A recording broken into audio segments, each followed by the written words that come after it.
أصعب حاجة في حياتك تبعد عن أي ناس.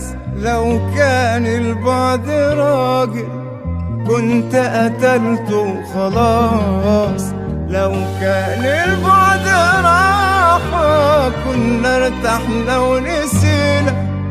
بس احنا بقالنا فترة بننام بدموع عينينا وما ارتحناش، ولا الناس اللي بعدوا ارتاحوا بعدينا، ولا حبايب هتيجي في يوم تنسينا. دي قلة راحة غصب عنا ما بنهداش وما ارتحناش، ولا الناس اللي بعدوا ارتاحوا بعدينا، ولا حبايب هتيجي في يوم تنسينا.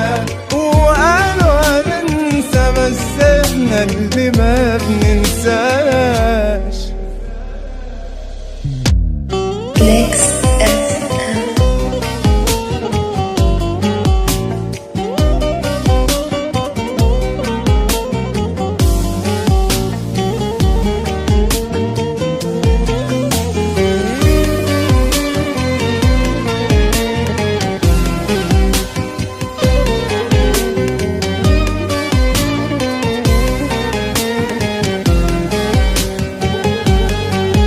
دايما تيجي النهاية عكس اللي تمنيناه.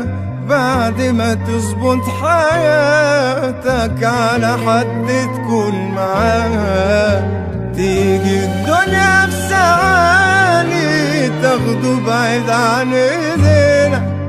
ولا منه فضل معانا ولا منه غريب علينا وما ارتحناش، ولا الناس اللي بعدوا ارتاحوا بعدينا، ولا حبايب هتيجي في يوم تنسينا. بقلة راحة غصب عنا ما بنهداش وما ارتحناش، ولا الناس اللي بعدوا ارتاحوا بعدينا، ولا حبايب هتيجي في يوم تنسينا.